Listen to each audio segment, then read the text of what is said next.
Peri kemanusiaan iki apa, Gong? Hah? Peri kemanusiaan iki apa? Ya ming manungsa ketemu peri.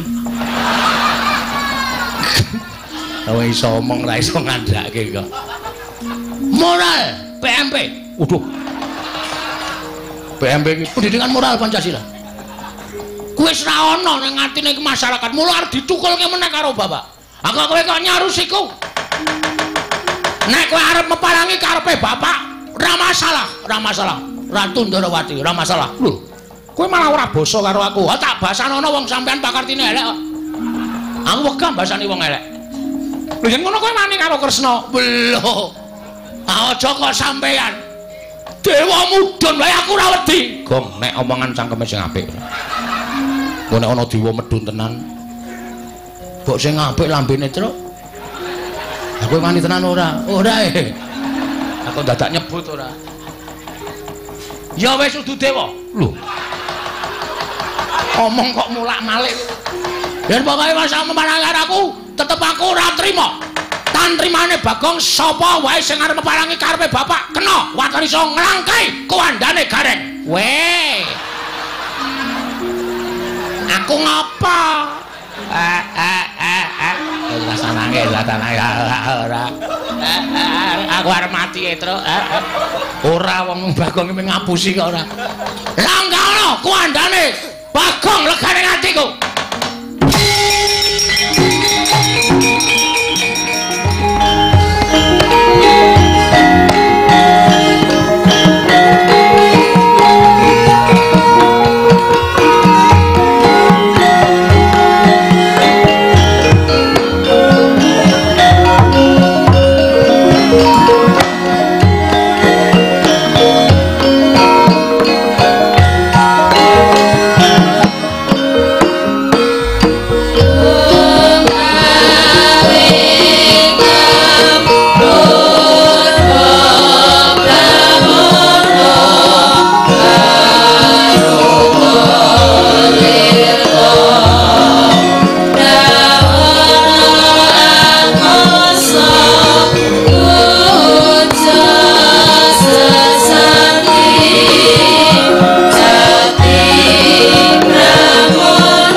nalika den prayitna sumuriris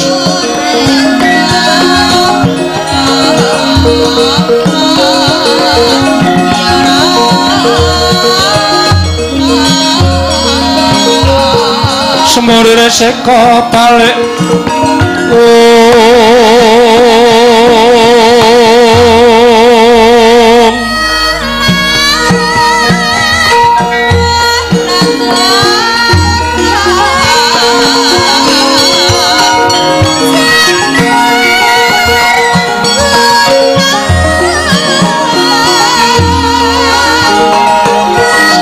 titiyane kandayane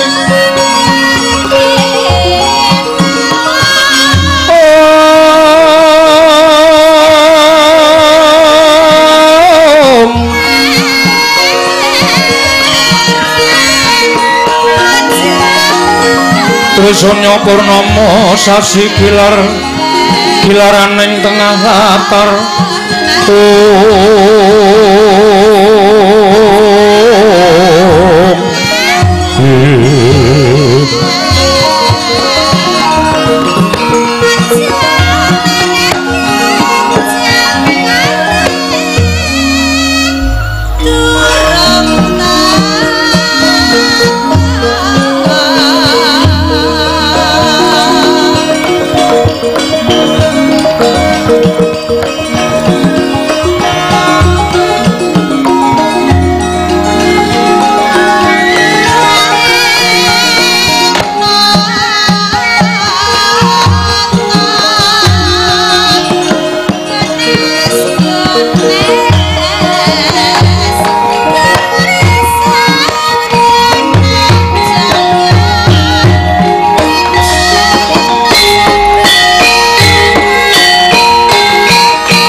Mas Tumpur nomor sideng Kawi kena mas disilat meringwang jagat karana siran tondo kawisesaning bisana sono sinawung lamluh wis temas stantun lampahing Buddha jinandur tutur katila tula-tulat mrilat ing paradya minursita upama praniskara karana gya tumiyung jaman purwa pinarti tameng lalata mangka tekap pasar ning Gupita tan menengging pralambang matumpa-tumpa marma panggung sang murweng tata sebebyar dumadining wayang purwa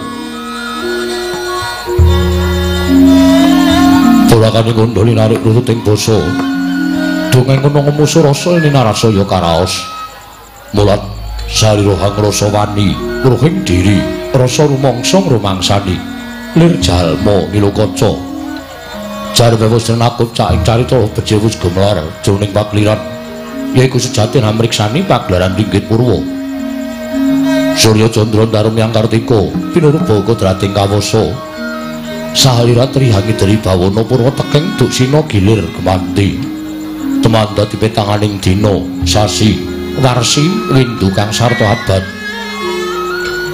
tetukulan kang kartu mangkar kaya siram bunta Jawapating Krembya dadya padhanging kutu-kutu walang atoga buron wana miyang buron toya dadya branaan tanpa wicalan padhang trawangan nari sang Hyang Rawi ing ngarsa merbawani jagat mungguing jagat pitan dumungup-mungup mungguing hangrane buker abang merengangah lamun kaeksi yayahan dilato bumi saya dangu sumono sang Hyang Arka katon sumebelak lan kiring abang esmu jenar kaperbawan nari sang Hyang Basanta tanembu katon ijo royo-royo hamangku gunung ingkang biru maya-maya pucuking gunung ki nemlan gendanu kasireng prabancana lenggat lenggut nganti kaya gunung Makutha Mega tan watawis dangu selang kawula dasi denular sang upaya buga garap tegal sawahi anglur seluruh tanah pedhote sinambi sesendonan sesindenan mikul garulukune hanggiring raja kayane samane ana pirembagan Samarwangi sang warga saya dangu saya inggil katos nari jagat pus katon melok duweni ngeblak papat lor kidul wetan kulon Senar jagat kang samrebut biyada, rebut teja, rebut kekuwung, parandene datan ana ing madani kekuwunging padukuhan ing Karang Kadempel, ya ing Klambi Sireng. Winastan padukuhan Karang Kadempel karana ing mriku bumi subur ingkang saged nuwuhaken tanem tuwuh, woh-wohan, pala kesimpar, pala kependhem, pala gumantung, dadara jararjaning praja wit saking wulutuning bumi ingkang sakalangkung kathah. Pramila sinebut Klambi Sireng, awit telenging padukuhan wonten wit klambi ingkang ulusipun cemeng. Nadyan namung sak padukuhan wonten wujuding wisma dapur limasan ingkang wis keladuk sepuh. Gobya gedhek linabur gamping, cendhila cendak nanging cekli.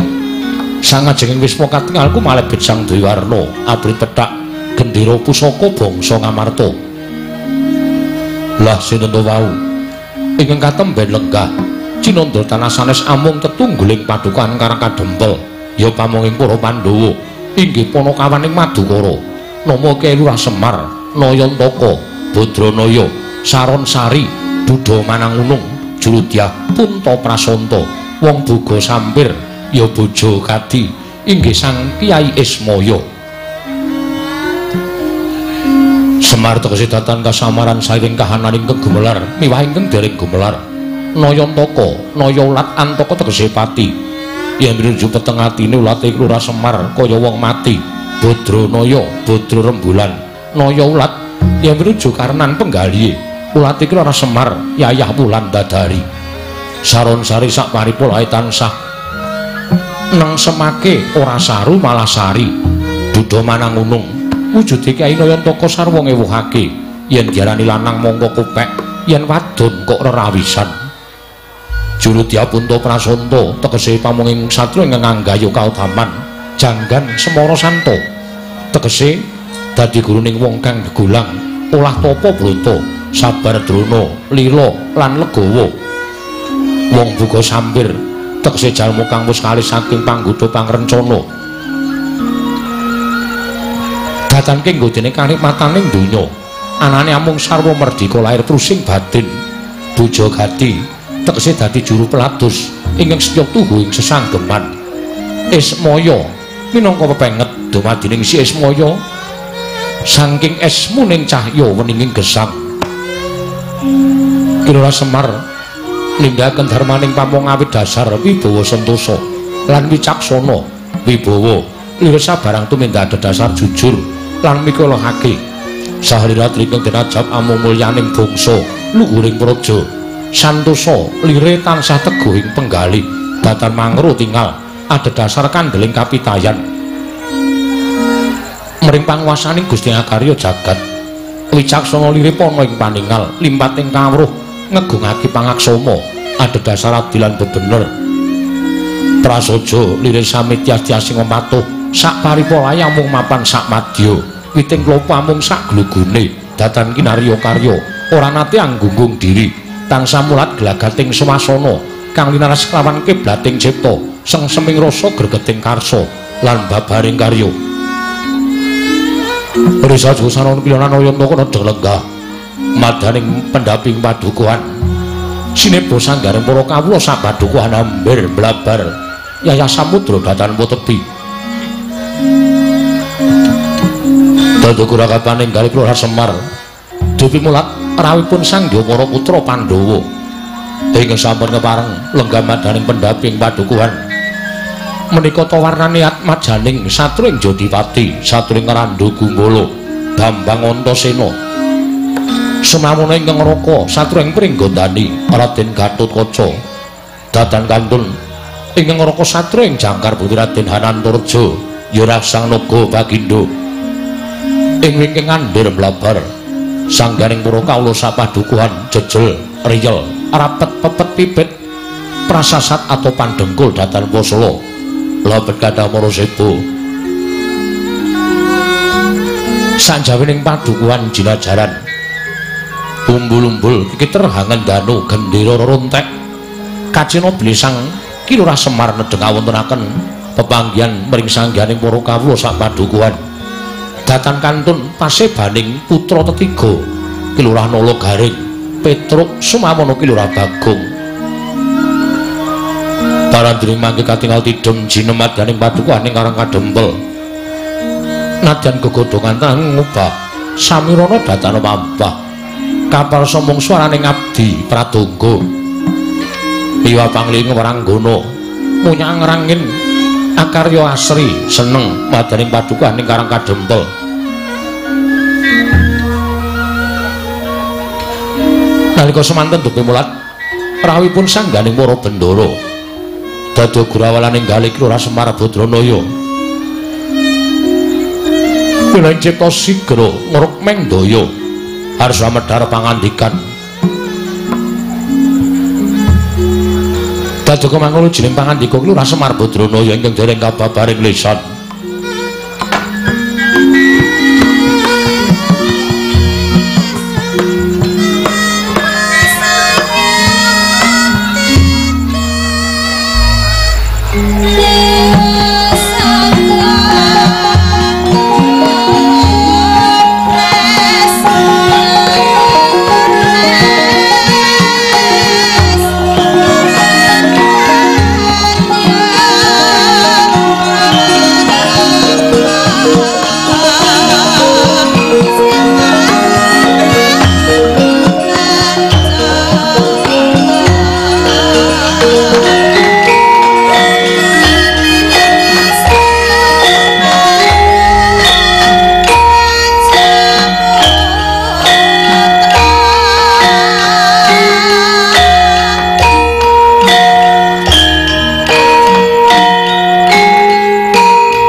Tuti tundha kagating aran Trisundri winayang jati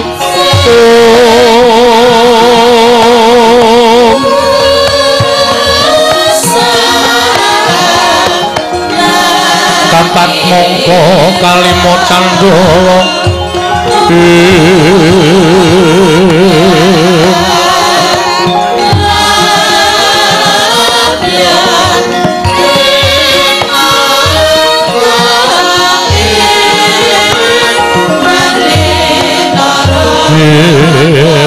kilaran ning tengah latar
Sritinon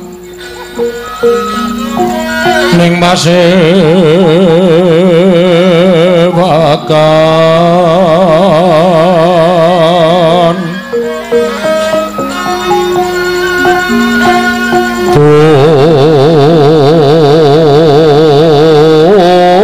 busana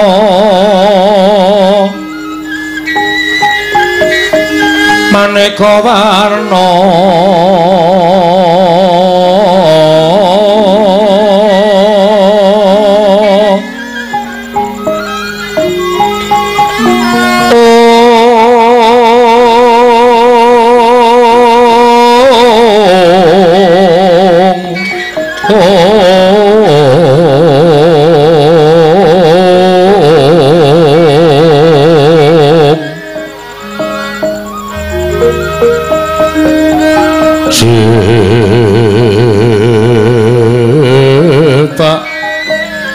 puspiteng Udana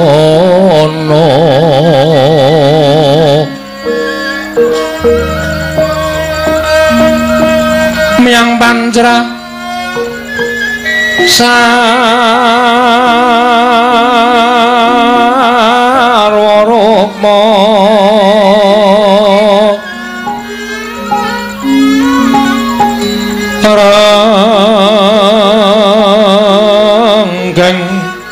manik nara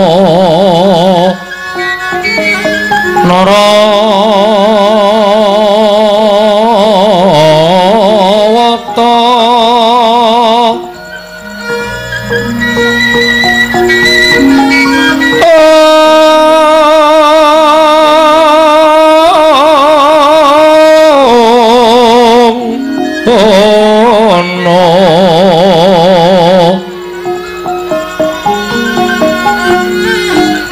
Prabanya kang merat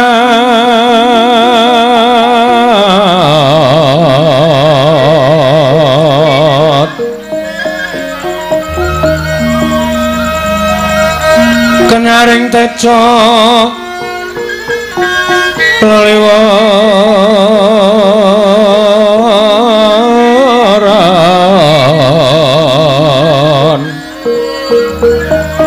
ler ki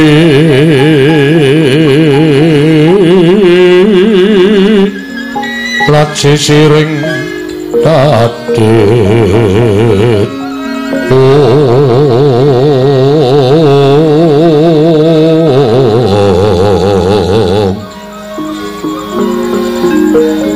wimbo kekondo mrek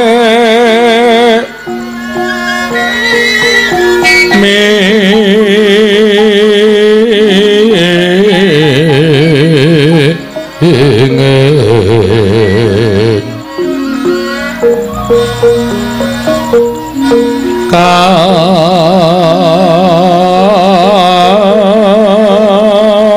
katiuping maruta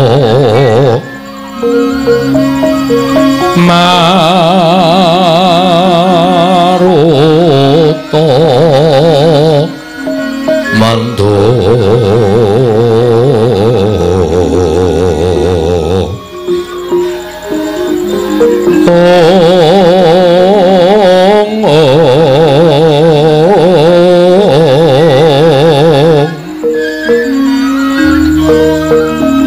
saparan mangambar pongas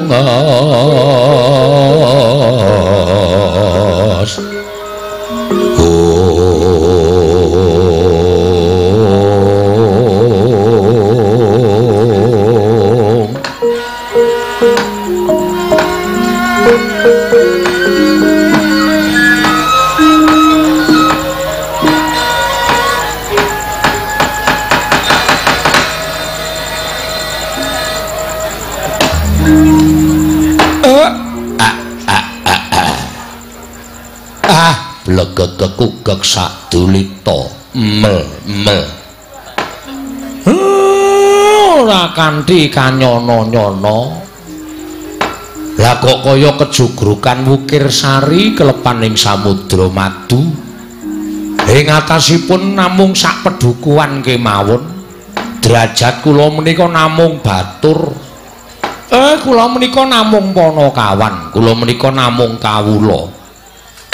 Lah kok kerawuhan lancur-lancur Pandhawa. Ndara-ndara kula. Ndara Antasena. Ndara Gatotkaca, Ndara Antarja. Nuwun sewu Den. Sami wilujeng rawuhipun. Gus Ndara Antasena. Pangestune kakene Semar slamet aku. Ora nemu lanan Swijapa, aku ngaturke bektiku katur ya Kek. Ampun kok wawayadan. Kula niki ming batur, kula niku batur ingkang Rama. Kula niku Panakawaning Pandhawa kok sampeyan ngaturke bekti kalih kula. Nek nganti dipun mirengaken para kawula sak pedukuhan Karang Kadempel mangke ndak dikira Semar menika wong kemewat. Semar niku ndak dikira wong sing sombong umuk kalih kawula kula. Kek Ndara Antasena pripun? Najan kakene Semar ora nampa sembahku, ning aku tetep ngaturake sembah marang kakene Semar. Mergo saka penyawange Antasena lenggahing kakene Semar ana ing pedukuhan Karang Kadempel iki ora mantra-mantra wujuding Panakawan. Nanging gak sawang kaya pangejawantaing Sang Hyang Bathara Ismaya ingkang nyalira marang kakekne Semar Badranaya. Mula aku wani ngaturke sembah lan aku percaya kakekne Semar nampa sembahku ora bakal ana walang sangere. Pun. Ampun kebangetan sampeyan ling ngendika kaya ngoten mengki nek dirungokke anak-anak kula ndak dosaya gembelo sirahe. Kula tampi dawah sami-sami den dipun sekecaken anggenipun lenggah. Kaya wis ora kurang prayoga praptaku Kek ana ing pedukuhan Karang Kadempel. Ndara Gatotkaca wilujeng. Pangestune Siwa Semar slamet aku.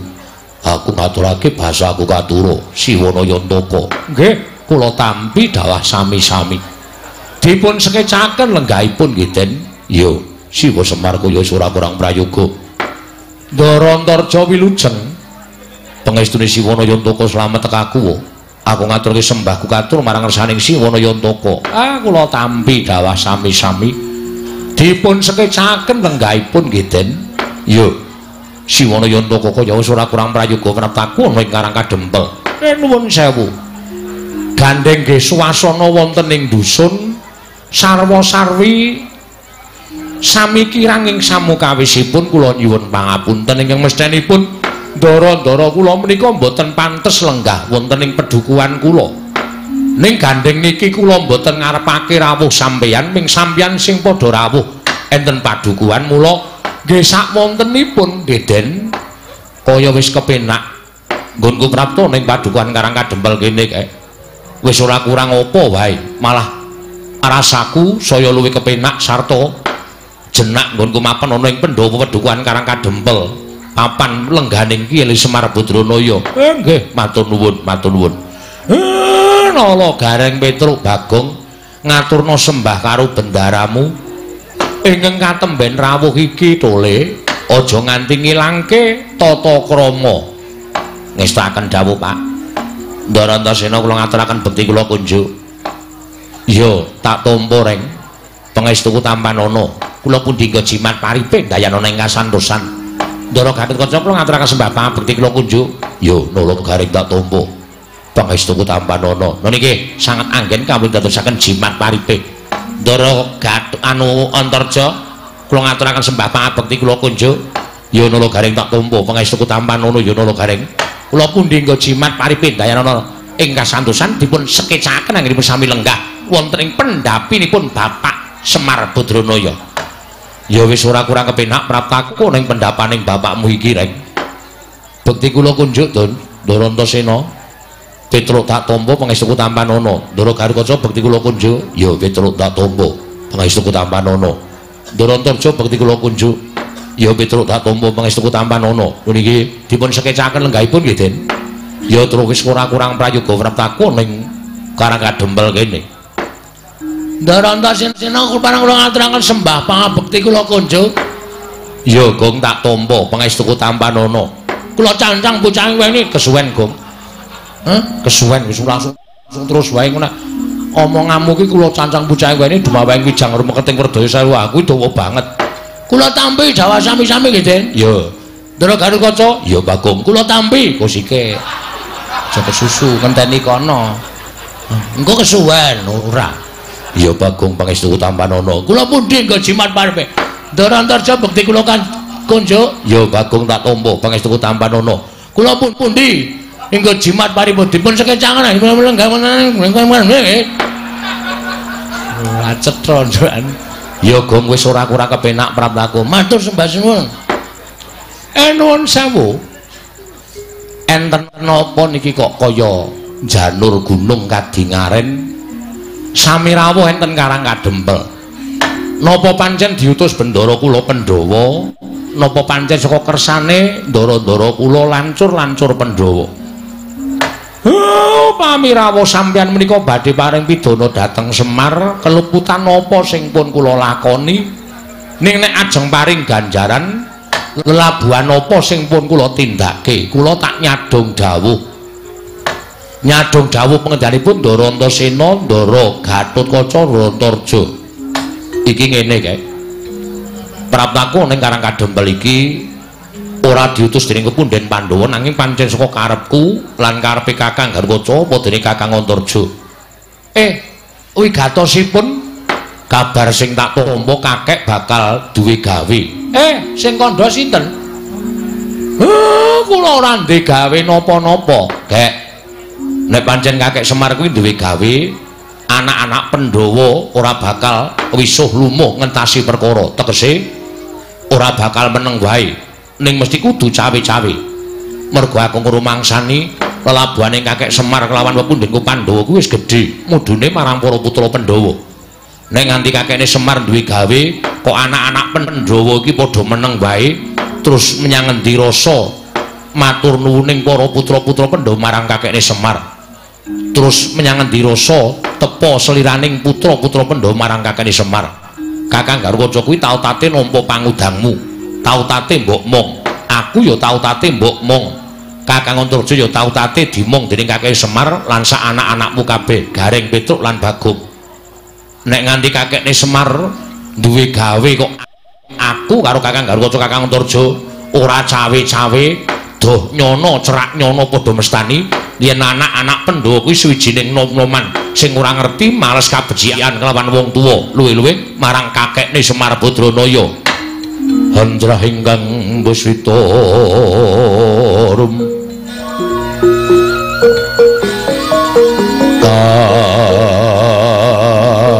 silring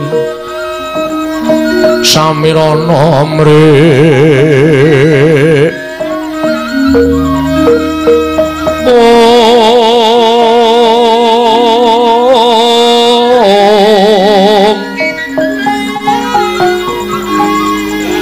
sekar kadung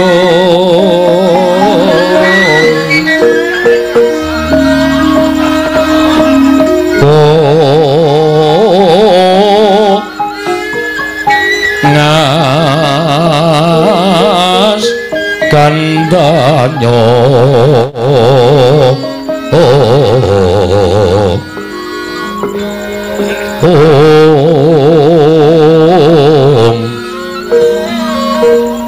maweh raras retnaning driya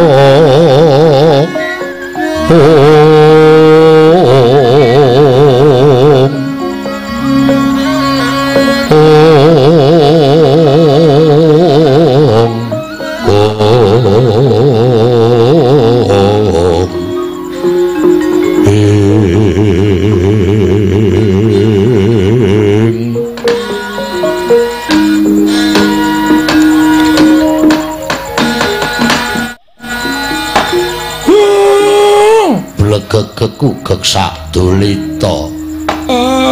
Ati kula kok malah keloro-loro lho, Den. Mboten nyono babar pisan. Kula upamake donya niki wis kebak wong jahat. Donya niki wis kewowoken karo wong sing tumindak dosa.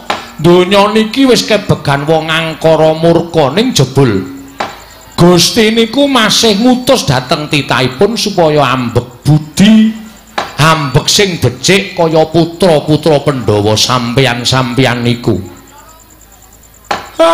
Nek nom-noman Ngamarta niku kabeh pambegane kaya sampeyan, daeba jagat niki le tentrem, daeba jagat niki le ayem. Ngerti karo wong tuwa, ngerti karo Semar. Monggo Semar niku mung nindakake darmaning wajib. Nggih menika momong dhateng para Pandhawa, momong dhateng turasing para Pandhawa. Kula ora melek diwales kabecikan kula mboten. Kula ora kepengin dititeni kebecikan kula ora.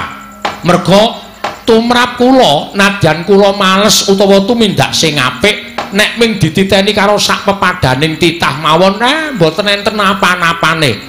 Ning kula tumindak apik niku supaya dititeni karo sing gawe urip, supaya sesuk ngenteng-ngentengi kalih laku kula benjang. Ning nyatane jebule enten titah sing niteni karo kabecikane Semar. Kula kelara-lara.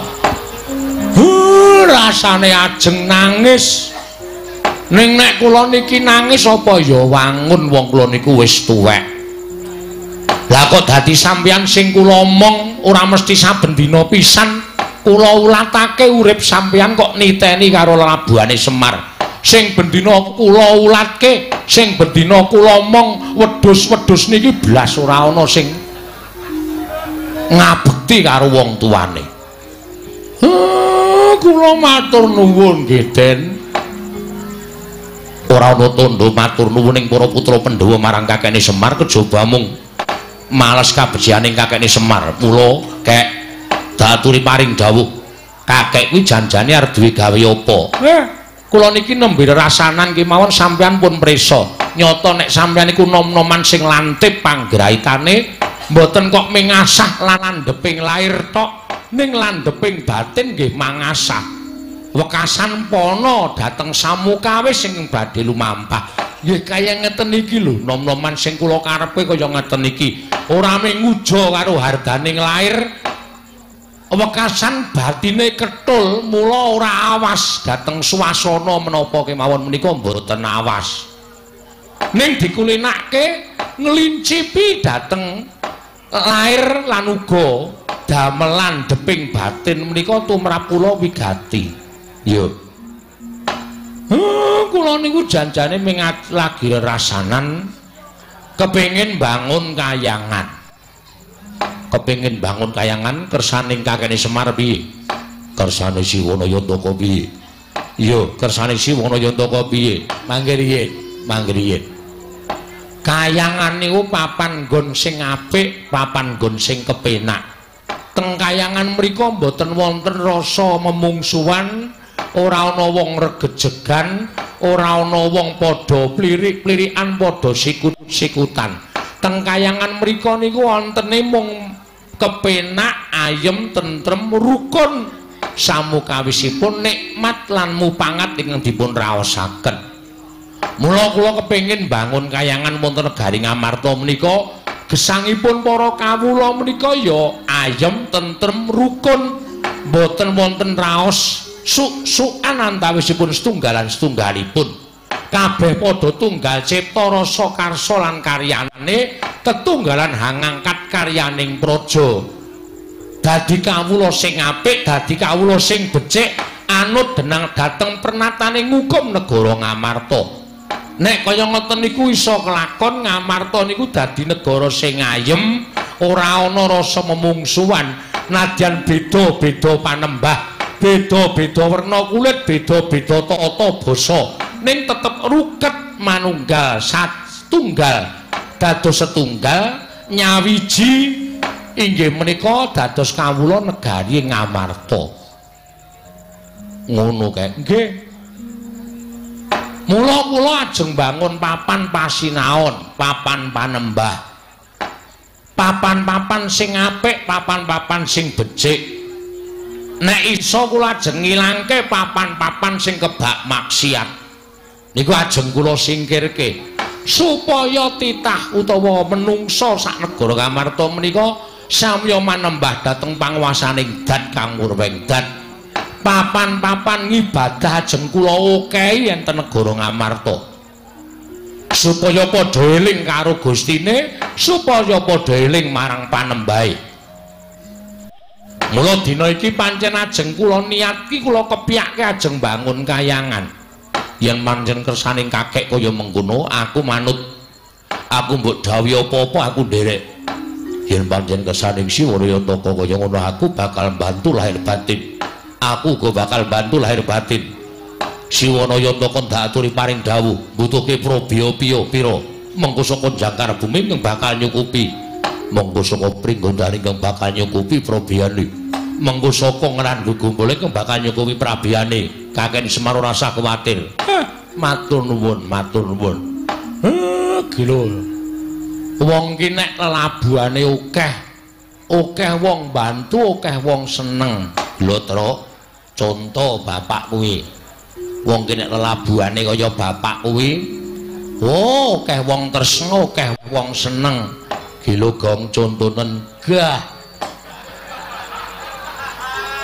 kowe kok mesti bedani dhewe ngono lho ngene lho ha piye bapak iki anak-anak kuwi supaya anake duwe cita-cita oh iya nah aku mau nek cita-citaku padha karo bapak mau aku kudu duwe cita-cita dhewe bapak bangun kayangan aku suatu saat nek wis tuwa nek kaya bapak mati hus gareng mati kowe mati aku mbangun dhewe ning ora arep tiru-tiru bapak wong ki duwe cita-cita dhewe-dhewe kok aja tok rungokke Bagong wis ben pancen bocah iki nek karo aku ora cocok aku ki upama ora kebacut mau dadi anake Semar to lah ngopo wis rekoso jare nek do ngandhake Semar ki sanggiwange semaya Dewa Ngejawantah.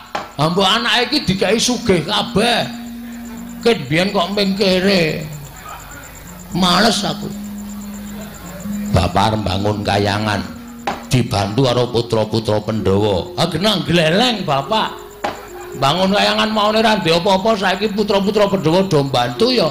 Jelas wah bakale kelakon penjangkane. Neng kula mboten butuhake bab probiya lahir mboten bondo donya mboten merga niki ajeng kula lakoni dhewe nek sampeyan ajeng bantu kali kula mang bantu kekuatan kemawon mang bantu kekuatan sampeyan wong enom-enom dadi upama ana sing ganggu nyarusiku nggen kula bangun kayangan sampeyan kudu iso mbrasta sapa sing ajeng nyarusiku anggen kula bangun kayangan menika ya wis ngono aku manut karo Kakek Semar yo aku manut karo Siwarayantaka aku yo manut karo Siwa Semar aku bakal bantu lahir lan batin monggo gen sing jeneng wong niku nek duwe gegayuhan niku mesti cobane bakale cemepak tegese pacobane bakale teka ngoten mula lelakon niki ajeng kula lakoni dhewe nek sampeyan pancen ajeng mbantu karo Semar kula ngaturke panuwun ingkang tanpa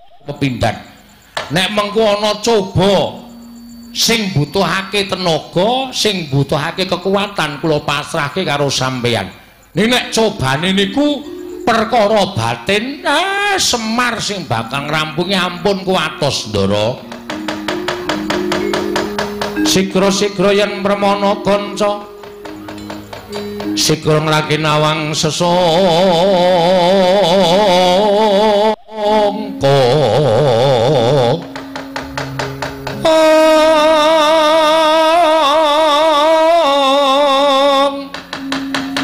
nalindra mbek marwa sing sang katriku mulung mangrempak ing wadya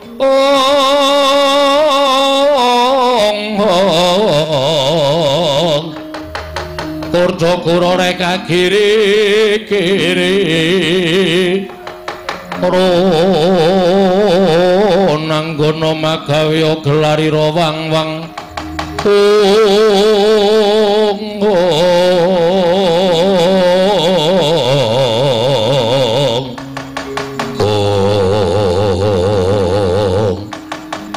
Demadyaning padukan Karang Kadempel nalika semanten iki Lurah Semar Badranaya wis ndawahake bilih arsa mbangun kayangan dinampi dening sanggane para putra Pandhawa dadak sakala ing mangke kasaru geger madyaning padukan ing Karang Kadempel sami alok yen to ana Narendra ingkang rawuh wonten ing padukan Karang Kadempel datan tanolian kejawi amung nata ing Darawati Sang Prabu Sri Bathara Kresna anganting ngrayi panengah Pandhawa Raden Janaka ing wantun minggah pendhapi akarya cingak Lurah Semar Badranaya maula mbahing para kawula kanca piyak nata Darawati kepareng rawuh kanca piyak wene dalan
Sinongwati jagat kinari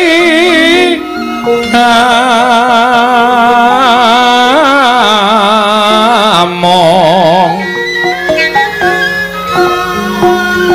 mbak lumembak ombak ing samudra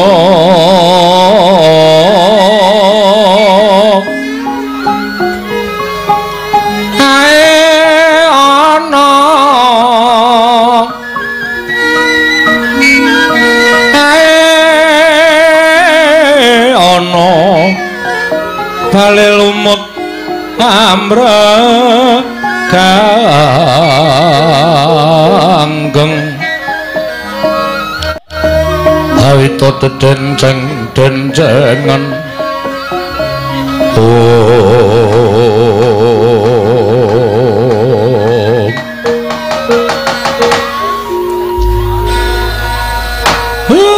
kaget kula Den. Lah para kawula sami alok menawi wonten Alendra ingkang tedhak wonten ing Karang Kadempel. Lah kok jebul sinuwun Ndarawati kula ngaturaken bekti kula kunjuk nggih Den. Iya Kakang Semar ndak tampa kanthi lega legawaning penggalihku ora liwat pangestuku tanpa nono Kakang Nayantaka. Kula pundi nggo jimat Ndara Janaka bekti kula nggih Gus. Iya Kakang Semar. Ndak tampa Kakang tiba sepadha-padha. Ndara Setyaki bekti kula. Ya. Kakang Semar wis ndak tampa gawe gedhening atiku ora liwat pangestuku Tampanana. Kula pundi nggo jimat paripe dayana ing kasantosan. Lah kok mboten nyono-nyono? Kula ora ngimpi apa-apa lah kok papan kula kerawuhan para her-her, para priagung-priagung. Waduh. Sinuwun Ndara Kresna bekti kula kunjuk nala garing tak tampa pangestuku Tampanana nala garing. Nun inggih sangat anggen kalau ndadosaken jimat paripe. Ndara Janaka bekti kula nggih Den. Iya nala garing tak tampa pangestuku Tampanana. Nun inggih Ndara Setyaki bekti kula kunjuk. Ya nala garing tak tampa pangestuku Tampanana. Nun inggih sangat anggen kalau ndadosaken jimat. Sinuwun Ndarawati bekti kula nggih Den. Panakawan Petruk ndak tampa pangestuku Tampanana. Nun inggih Ndara Janaka bekti kula. Ya Petruk ndak tampa pangestuku Tampanana. Nun inggih Ndara Setyaki bekti kula. Ya Petruk ndak tampa pangestuku Tampanana. Kula pun dinggo jimat paripe dayana ing kasantosan. Sinuwun Ndarawati bekti kula kunjuk sinuwun. Iya Bagong ndak tampa pangestuku Tampanana tiba sepadha-padha. Kok ora basa iki to? Anu apa? Kula pundi nggo jimat paripe lali aku. Ndara Janaka bekti kula kunjuk. Iya Bagong ndak tampa pangestuku Tampanana. Kula pundi nggo jimat. Ndara Setyaki bekti kula kunjuk. Ya Bagong ndak tampa pangestuku Tampanana. Padha-padha le gedhe ning beda ya, Tru. Apane? Suarane Ndara Janaka karo Ndara Setyaki. Nek Ndara Janaka ki loro, iya Bagong ndak tampa pangestuku Tampanana. Nek Ndara Setyaki ki gedhening cantas. Heeh. Ayo pambegane dhewe-dhewe, watake dhewe-dhewe. Enten apa, Gus? Rawuh enten Karang Kadempel. Kakang Semar. Sepisan tilik marang karajaning Kakang Nayantaka ndungkap angka 2. Satemene ana pitakonan ing bakal ndatur-aturake marang Kakang Semar Badranaya. Dawuh napa? Kabar sumebar warata. Yen to dina samengko Kakang Semar bakal ngayati jejiban, ya kuwi bakal mbangun kayangan. Nalika semana ndak anggap yen to apa ing dadi penjangkaning Kakang Semar kuwi penjangka ingkang lumrah. Nanging bareng ndak gelar, ndak gulung, dadi tipriksa ingkang kanthi permati. Jebul tinemune apa ingkang bakal mbok tindakake mau satemene bakal gawe geger jagat saisine. Mangke riyen. Kok gawe geger jagat saisine perkawisipun Kakang Semar? Yenadyan Kakang Semar kuwi sarta para kawula kabeh kuwi ngerti yen Kakang Semar kuwi titising Sang Hyang Bathara Ismaya. Kakang Semar kuwi titis dewa, nanging rak ya aja kaya ngono ingkang mbok tindakake. Tumuli Kakang Semar bakal nindakake mbangun kayangan ingkang ateges. Kakang Semar bakal ngembari marang panguwasaning para dewa sarana bakal mbangun kayangan ana ing Karang Kadempel. Mula ora jenemukal yen to dadi runtiking penggaling Sang Hyang Pikulun Manikmaya. Ing nalika semana Hunyang Madyapada prapta ning negaring Ndarawati dawuh kelawan nata ing Ndarawati supaya ngelekake sarta ngemutake marang Kakang Semar Badranaya. Aja nganti kebancut nggonmu bakal mbangun kayangan. Merga Sang Hyang Bathara Guru ya Hyang Pikulun Manikmaya dadi kuwatir ing penggalih. Merga rumangsa yen to Kayiwangan Suralaya bakal dikembari dening panguwasaning Kakang Semar Badranaya. Wah, lah kleru. Manikmaya kok mboten melu mriki niku pripun? Guru kok mboten melu mriki. Muridé rung teko kok. Kowe menengo tak tutuk gundulmu modar kowe. Guru iki maksude Bathara Guru. Wo tak kira nek guru SD. Guru kok mboten tekan mriki pripun? Lah nek pancen guru niku rumangsane kaya arep dikembari karo panguwasane merga Semar arep bangun kayangan. Kudune nanjehke dhewe teng mriki. Ora kok utusan Sinuwun Ndarawati, mengke ndak seling surup. Mengke ndak kleru. Nek kula matur karo sampeyan akeh-akeh sing kula aturke, mengko sampeyan ngaturke kalawan Hyang Pikulun Bathara Guru mboten padha kali sing kula omongke, mengke ana sebutan dandang dikandhake, kuntul-kuntul dikandhake dandang. Witing perkara janjane kabeh ing dumadi wonten jagat niku merga perkara seling surup kaya ngeten iki. Mula nek kepengin Bathara Guru niku ngerti sejatine apa to karepe Semar, niku mangaturi tindak mriki guru ken tekan mriki. Kula kandhanane, kula jerenge goboke Manikmaya.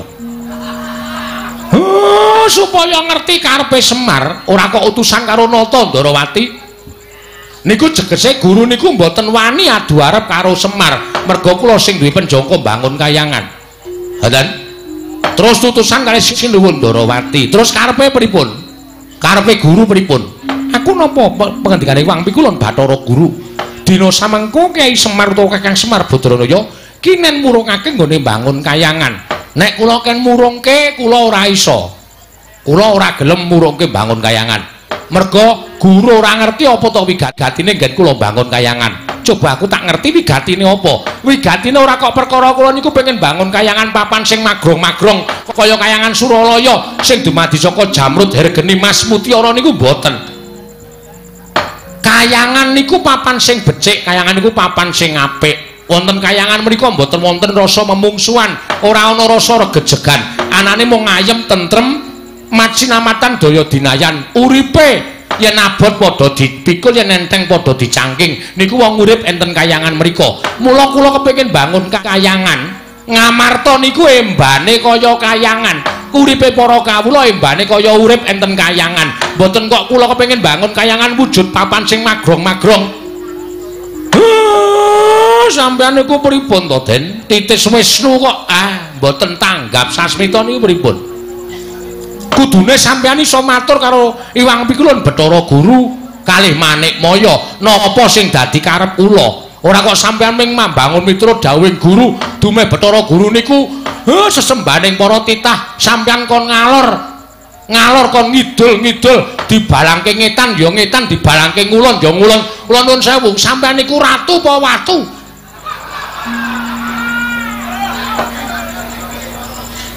Watu. Gong.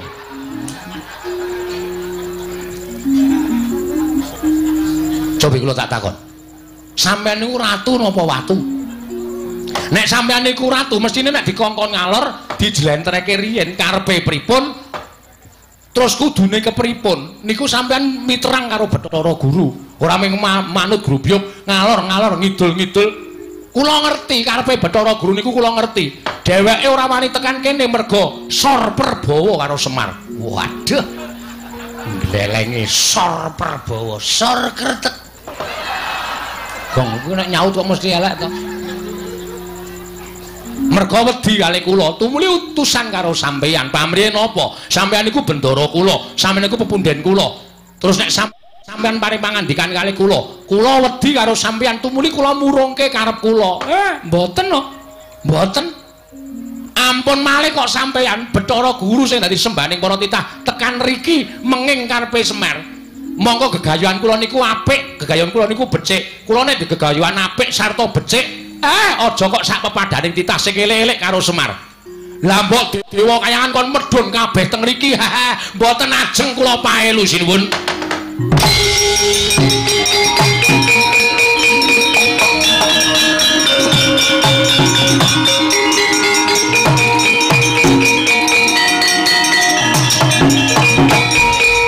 Waisane ku Bathara wayah pur jagat. Dadi ngono to karepaning nggih Semar Badranaya. Yen ngono wis ora ana tandha tresnamu karo Nata Ndarawati. Yen ngono wis ora ana tandha ngabektining Semar Badranaya kalawan Nata ing Ndarawati. Aku kuwi sesembahmu. Aku pepundenmu Semar. Ing lumrahe kowe mesti mbangun miturut kalan pepundhenmu. Lumrahe kowe mbangun miturut kalan nata Ndrawati. Nanging sengguh temen ucapmu. Kemewat kowe ngregem jimat. Kaya rumangsa wis bisa ngakahi jagat. Yen ngono tak temtokake yen to Semar Badrana wis ora manut karo Ratu Ndrawati. Yen ngono yen Kakang Semar ora gelem murungake nggone bangun kayangan, apa aku yang bakal murungake Kakang Semar nggone bakal bangun kayangan. Nadyan kudu kepiye carane rawe-rawe rantas malam-malam bakal tak putung Kakang Semar Badrana ya.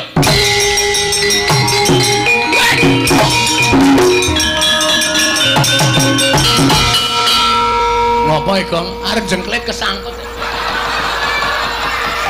Ha kok ndadak kesangkut. Kurang trampil ha prei 5 dina. Ha iya. Keprigel aku suda iki. Waduh. Arep ngopo kowe maju? Arep mangsuli sinuwun Ndrawati. Bagong, iki perkaraku. Iki ya perkaraku kowe bapak kowe. Kowe wong tuaku Pak. Rumangsane nyepelekke karo Semar. Semar ki bangun kayangan ora mung pisan iki. Semar ki bangun kayangan wis bola-bali. Biyen jaman Semar isih ngrekoso. Ha ta Pak? Panen dele. Bali panen dele tukoke cagak siji, nggo panggo bangun masjid kono, masjid kene, masjid kene. Sapa sing ora kepul tangan Budiro Semar? Ha ta Mir? Mbok Pak ngono, Mir wae. Ya. Aku mung arep bangun kayangane kok ana pepalange. Rumangsaku kok dumeh dikongkon Bathara Guru kok arepe terus menangan dhewe. Bagong kowe arep ngopo? Lho, arep nesu. Nesu karo sapa? Lho, karo kowe. Kowe gelem ora tak nesoni? Aku ora ana perkara karo kowe ning karo bapakmu. Sinuwun. Amun kaya ngoten sinuwun. Sampeyan kok terus ajeng menggak karepane bapak lembangun kayangan. Bapak niki duwe niat apik lho. Wong duwe niat apik kok dibebeda, wong duwe niat apik kok diganggu. Arepe pripun kula nyuwun pirsa nyuwun pangapunten apa ya? Ora kaya omong ora jelas kok. Kok kula nyuwun pirsa karo sampean. Karepmu piye? Sir sampean pripun? Bapakmu kudu leren nggone bangun kayangan. Ora iso, wiwite urung kok leren. Ya Mar ya. Tenang Mar, lak bantu Mar. Wong aku karo bapak sayang, bapak aku tresno karo bapak. Nganti aku dadi letkol kaya ngene iki nek ora saka bapak ora bakal iso kelakon. Letkol apa? Letkol Sukino. Ayo. Aduh ngono nek ngetokke banci jenenge Sukini ya terus ora apa-apa. Rumangsane padake ora. Sapa sing ngagro-agro bapak? Aku sing ora trima. Aku sing ora trima pokoke. Nek sinuwun Ndrawati ajeng kepareng bebeda karepe bapak nek kudune lho. Kudune sampeyan niku kudune niku bijaksana. Kudune sampeyan niku ngenggoni rasa rumangsa. Sampeyan karo bapak niku ngomong para Pandhawa. Nek Semar duwe gegayuhan, kudune nata Ndrawati niku nyengkuyung, ora kok malah bebeda. Tor niki lak dienggo kabecikane negara Ngamarta. Ora dienggo kabecikane bapak dhewe. Niki ora gegayuhane pribadine bapak. Ning bapak goleke anu dibantu reng golek anu. Kuwi kata-kata yo ora apal. Kabagyaning wong niki kabagyaning wong liya. Sing bapak dhewe wani ajar-ajar ya, Pak. Demi masyarakat karang kadempel. Lah negara Ngamarta. Lah kok sampeyan sing rumangsa dadi pujangganing para Pandhawa kok malah menggak karepe bapak mung perkara sampeyan manut karo Bathara Guru. Aku ngerti silsilahe. Kresna iki sapa? Kresna iki sing Sang Hyang Bathara Wisnu. Wisnu iki sapa? Wisnu anake Bathara Guru. Mula anak kudu manut karo bapak. Nek aku salah. Ora sak teruse wong tuwa ki bener. Ngono? Hei. Ja omong kok meneng wae ta iki? Nek bapakne ngakon bab sing ora apik, anak ki ngelekke, ngono lho. Dielekke, Pak, ngene iki ora apik. Ngene iki apike ngene, ngono. Ora kok mung sendika, Pak. Anak mbangun miturut dawuh bapakne, lek aku ngelek colongke telo, mangkat. Aku salah. Kok ngono kok Semar arep bangun kayangan kok dumeh dikon karo bapakne Bathara Guru kok. Wisnu, Semar dipenggak aja bangun kayangan, mergo ngembari marang kayangan Suralaya. Bapak ki ora arep gawe papan sing magrong ki ora. Ning bangun moral, jiwa, pri kemanusiaaning para masyarakat Ngamarta. Pri kemanusiaan ki apa, Gong? Hah? Pri kemanusiaan ki apa? Ya mung manungsa ketemu peri. Ora iso omong ra iso ngandhake kok. Moral PMP. Waduh. PMP iki pendidikan moral Pancasila.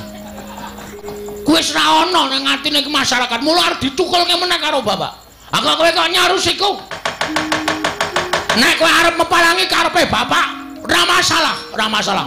Ratu Ndorowati, ora masalah. Lho, kowe malah ora basa karo aku. Oh, tak basanono wong sampean pakartine elek kok.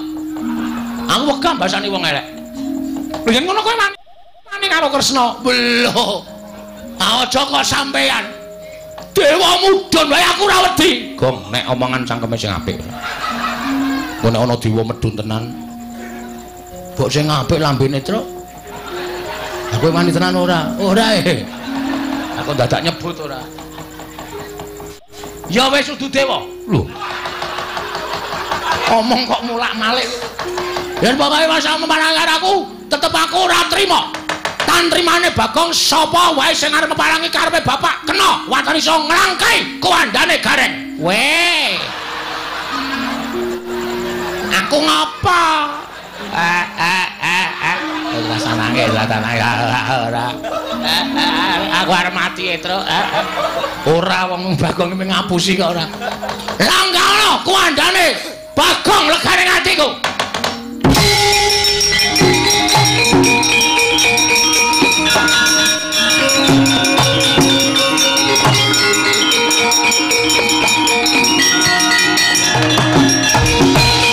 Bagong, non. Gugu karepe dhewe panungsmaning jajalanat. Kowe wani gendak sikara, kowe wani nyuwara elek karo Kanjeng Prabu Ndorowati. Kowe nyawang ora aku sapa? Lho. Iki piye ta iki? Soalnya iki nek dapukane ra apal takon sutradarane. Kok takon aku sapa? Lah kowe iki Sencaki. Wong kok ora ngerti karo dapukane. Aku sapa? Senopati Ndorowati. Sapa sing wani karo Koko Prabu Ndorowati tandinge Setyaki? Yen ngono kowe wani karo Setyaki. Nun sewu nggih, Mas. Ratu Gustimu wis tak tantang apa meneh ming sak ngisore. Kowe iki Senopati, kowe iki sak ngisore ratu. Ah, jelas wedi aku. Lho kita iki Jelas wani aku ora ana wedine Bagonge ora wedi karo sapa. yen ngono wani karo Setyaki. Sing tak wedeni apamu? Metu njaba. Piye? Metu njaba. Gong tak tutuk sirahmu kowe. Iki peresmian masjid ora clemongan cangkeme. Aku kan metu njaba. Gelem ora gelem ya. Sasake apa? Terserah lah pokoke. Manut aku pokoke. Metu njaba metu njaba. Ayo legandang dereng Metu njaba tutup Raden Setyaki.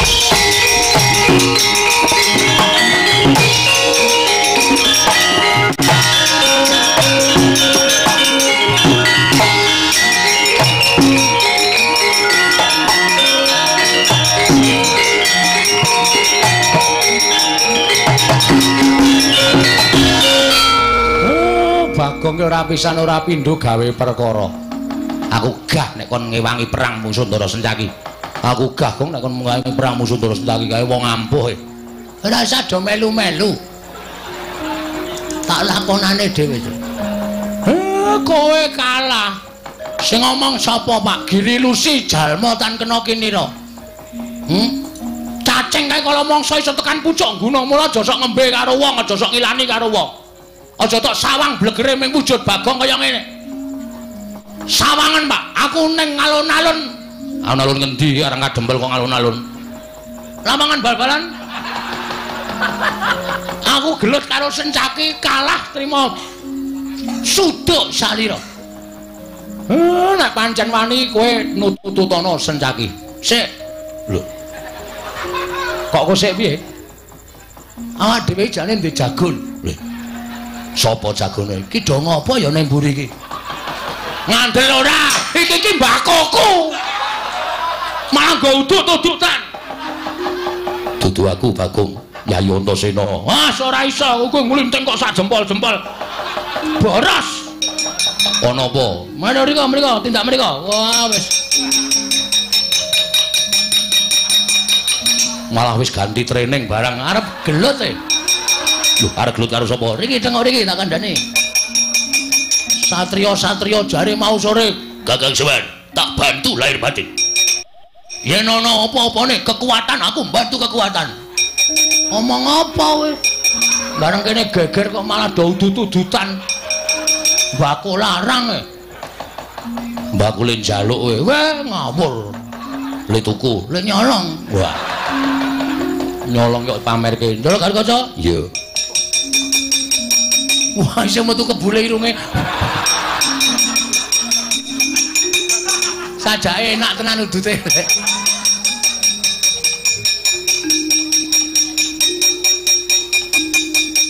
Lenggah. Yo. Do tak perintah do manut e. Dadi lakon bengi iki. Aku kok dadi kok ngene ta bentuke iki?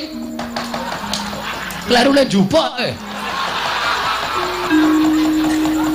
Piye ning opo, Gong? Niki wau Sinuwun Ndarawati rawuh. Oh. Terus Sinuwun Ndarawati jebulna didombani karo pukulun Bathara Maningkem.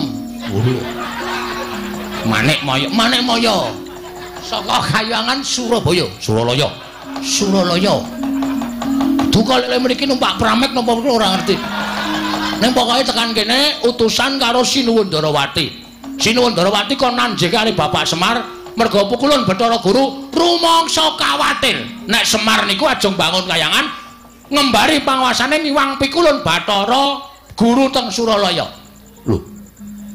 Lah opo Kakang Semar ora mblabari utawa ora matur marang Siwa Ndarawati nggone bangun Kahyangan iki ora mbangun wujud papan sing magrong-magrong. Empun.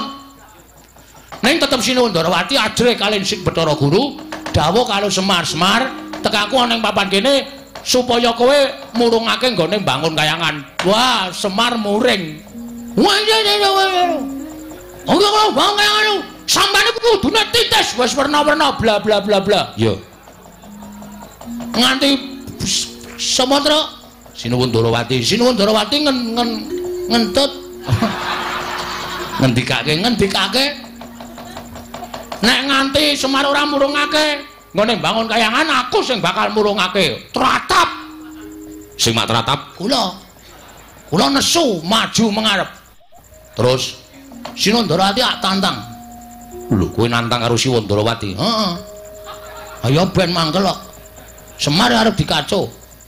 Terus iki Siwa Ndarawati nanti Metu jaba. Siwa Ndarawati metu ning jaba. Karo sapa kancane? Raden Janaka. Karo meneh Raden Setyaki. Sing ora trima Setyakine maju mengarep malang krek brengose obah kabeh. Aku ya ora wedi brengose ya tak obahke. Endi kowe ra dibrengos kok? Wah tutuk ndase bagian. Obah no ndudut ngono. Brengos kok ndudut. Ha, brengose ya tak obahke kula ya nesu. Terus dadi tantangan. Ndara Setyaki bakon nek wani karo aku metu njaba. Oke, tak turuti karepmu. Blajat metu njaba kabeh. Dados kowe nyeluk aku? Sampeyan mau muni piye? Sing endi? Sing kowe mau nek aku mbantu karo Semar, mbantu kekuatan. Nah iki pacobane Sinuwun Ndarawati, Ndara Janaka karo Ndara Setyaki. Saiki ngene. Ndara Antarsena, Ndara Garkaca, Ndara Antarja tak du karo Ndara Setyaki karo Sinuwun Kresna wani apa ora? Nek entuk paliyale bapakmu aku wani. Nek bapakmu ngelilani aku wani. Mir, omong Mir. Setan tenan kok kowe. Pancen setan tenan. Lho kowe kok ya. Aku to Mir. Dudu kae ora wani ngono iki. Tak kira nek ndok mripatmu rada kira. Turu-turu gareng po. Wis. Aja disenggol gareng kok ndak nangis ora. Aku kon piye? Sampeyan paring pangandikan Ndara Antarsena, aku pasrah katentremaning Karang Kajembel. Sapa sing arep gawe kisruh nggonku bangun Kahyangan disingkirke. Ngono gawe wis. Engko aku ngedu anak karo wong tuwa. Mir. Ki nek kowe ora omong ora rampung-rampung lho. Ming ana omong ngono aku ki wong tuwa nganggo petung. Petung. Gelem omong ora? Ora gelem seret metu njaba. Wedok kok ngawur ben. Aku metu njaba kok ya metu njaba ben. Ki aku kudu adil apa kae. Masa aku metu njaba aku metu jeragal. Ndara Antarsena. Terus yo. Ayo. Darantasena.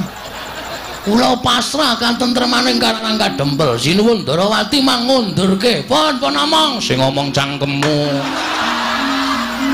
Wong cangkemmu mbone ra jamak-jamak ketara ya. Ngerti? Ayo wis. Den. Nek pancen kudu kaya ngeten lakone nggih pun dilakoni mawon. Merga kula niku duwe saloka sing becik bakal ketitik, sing ala bakal ketara. Nek sinuwun Darawati duwe niat jahat, duwe niat ala karo Semar mesti ketara. Sampeyan nek belani karo tumindak sing apik diayomi karo Gusti sampeyan, Doro.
Bocah siji iki mesti gawe perkara. Ora aku sing gawe perkara. Sing gawe perkara ya wong-wong sing arep ganggu karo kowe kuwi, Pak. Iya. Ya wis nek pancen Sinuwun Darawati karepe ala karo aku, mongko aku ora mbibiti ala. Wis to, percaya. Sapa sing tandurane apik, tukule ya bakal becik. Sapa sing tandurane ala, mesti bakal keweleh. Tenan, Pak. Ning aku njaluk karo kowe. Aku ora duwe, Pak. Kowe sik to. Aku njaluk karo kowe. Kowe aja ming meneng bae. Ning kowe. Iki grisene ya. Meng ketemplokan kupune keleke kok. Aku njaluk tulung karo kowe. Kowe yo melu tumandang karya. Siapa? Sendika ngestakaken dawuh. Aja meneng bae. Nggih. Nek iso perang ning nganggo akal. Maksud lu? Karepku perang ning aja nglarani. Nek iso nganggo budidaya, ego pertikel piye carane mungsuhe kalah. Ning kalahe kalah wirang ora tatu ora lara. Oke, mengko gawene, Pak. Iya. Ngaten sampun cekap. Kula matur sampun Bapak Semar. Menawi lepat diagung pangaksami keparang medal Jawi mbibaraken para kawula ing sampeyan gandung sibuk. Nah, kowe iki nek gelem basa apik ya apik. Ning nek wis omonganmu sakarepmu dhewe iki kaya ora weruh tata krama. Tapi ini Pak. Tapi ini piye? Ini apa niki ungkapan hati masyarakat kecil seperti saya, Pak. Iya. Wis Bagong anggere kaya ngono wis ora iso dilekke tenan. Rumangsaku kok iya. Petro, dalem, Pak. Petro. Wonten dawuh. Kawula dibubarke ditata aja nganti ning kasempyok ing aradan. Nggih, ngestokke dawuh. Karawitan Karang Kadempel. Dikon ngonekke gending nggo ngiringi bapak mlebu ana ing dalem. kasemaran. Dalam kasemaran iki maksude piye? Ngestakaken dawuh, Pak. Gending kesenengane Bapak. Nggih. Ampun sing angel-angel, Pak. Sing gampang-gampang mawon. Mergo niki enten sing pocokan, Pak. Iya. Santi Mulya, Santi Mebel. Santi Mulya kok Santi Mebel. Pelok niku, Pak. Heeh. Gek ayo limbukan bojone Gareng karo bojone Bagong kon nglimbuk cangik. Nglipur sanggane para lenggah. Ngestakaken dawuh, Bapak. Bapak ngestakaken dawuh. Nyuwun pamit, Pak. Sing ati-ati.